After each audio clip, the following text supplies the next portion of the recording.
guys, how's it going? Today we are talking plants, annuals in particular. These are 5 varieties that I think are must-haves in the garden. They've performed really well for us in our own garden and have been added to my list of favorites. And not all of them are brand new. A couple are, but a couple have been out for a while. So let's jump into number 1, Supertunia Imperial Blue.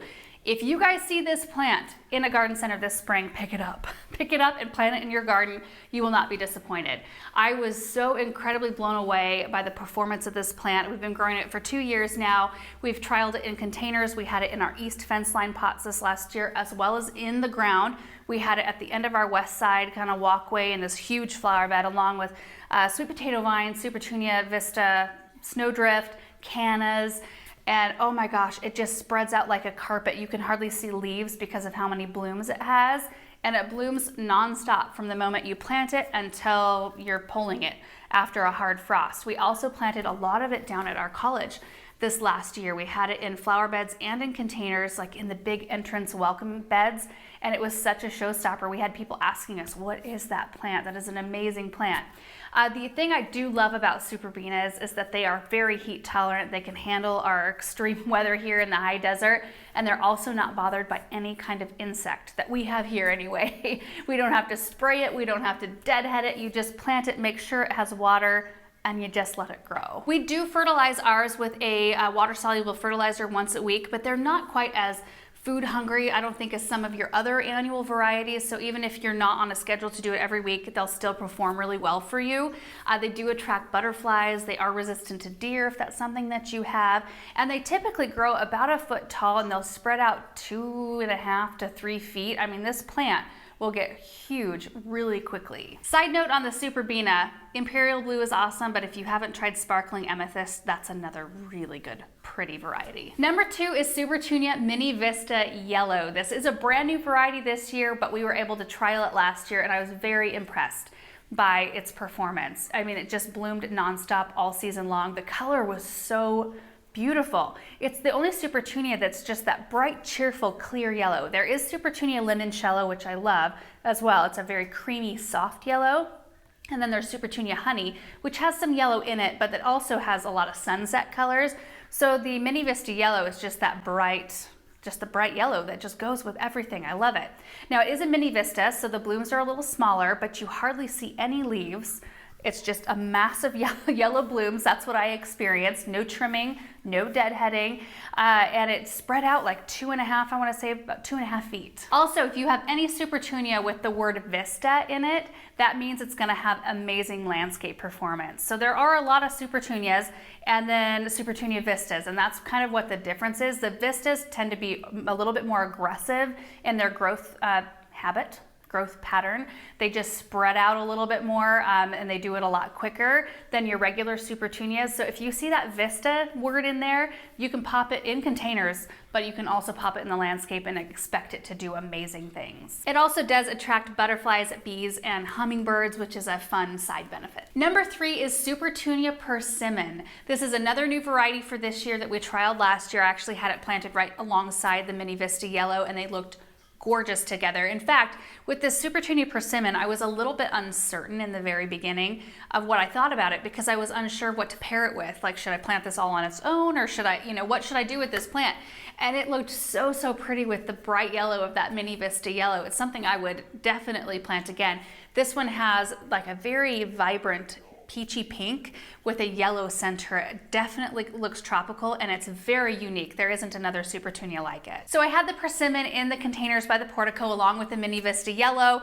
There was also toucan yellow cannas in there. There was some Supertunia peachy keen. There was a darker colored sweet potato vine, but I also had some bright blue lobelia. Now that eventually fizzled out in the really hot part of the summer, but it looked really pretty with that as well. So I was happy to see it up against some cool colors and some warm colors. Again, I didn't have to trim this one, no deadheading, and it bloomed all season long, and it also attracts the bees, butterflies, and hummingbirds. The only place I didn't try the persimmon was in the landscape, so I'm looking forward to maybe giving that a shot this year just to see how it performs. Number 4 on my list is the Surefire Rose Begonia, and I know this variety has been around for a really long time, and I've grown it for several years, but I think it took until this past year to really appreciate this plant, what it offers to the landscape. And I think I found the right spots to really make it shine. So starting off with our west side flower bed. So along our driveway, we have the 5 maples with the boxwood formation. We mass planted the Surefire rose underneath the maple trees, and it's the first time I've really loved that spot. Like, those annuals were the right size. The Surefire begonias grow about 2 by 2. So that's a pretty sizable, like a good size annual plant.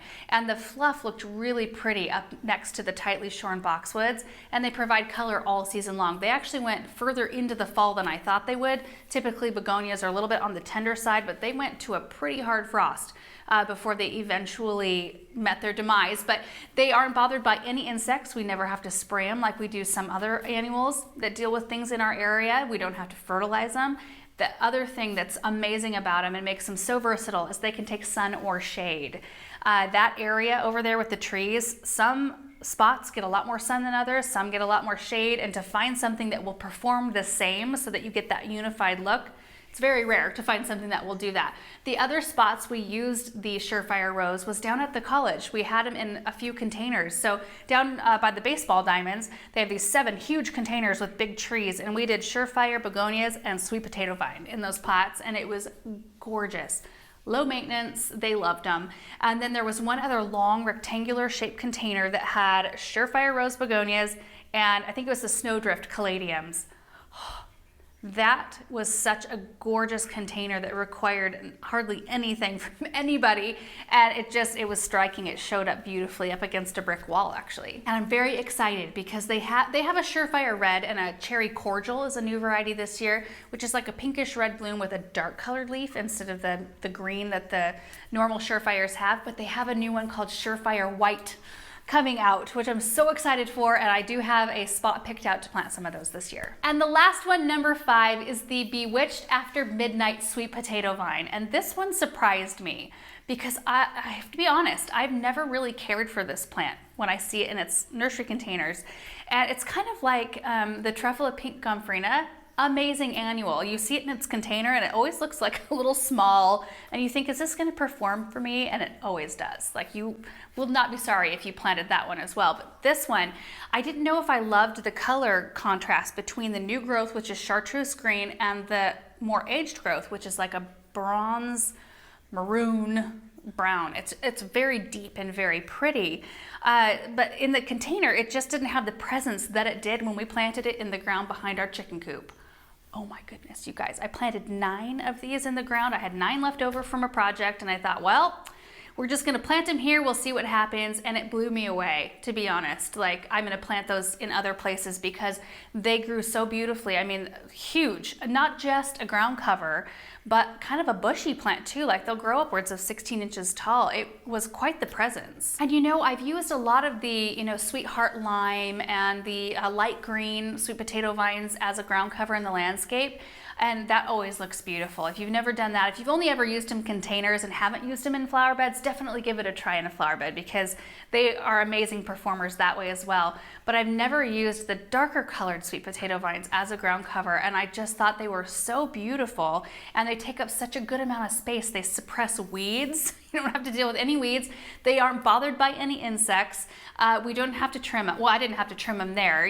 Some sweet potato vines will get really big and you may have to trim them, but in this case I didn't. They just performed and didn't require maintenance from me, and they looked beautiful. Once they put on a little bulk, I feel like the plant looked a lot different than it did in its little container. And you guys, that's it. That's my list of 5 must-have annuals. Just 5 that I was really excited about. There's a lot of plants that I love, that I'm excited about. I have a lot of different favorites and a lot of plants that I've shared with you in the past, but these 5 just kind of were the stunners from this past year for me, and ones that I will repeat in the garden. So if you happen to see any 5 of these down at your garden center, definitely try a few of them out and see what you guys think. I don't think you will be disappointed. I think you'll love them. Thank you guys so much for watching, and we will see you in the next video.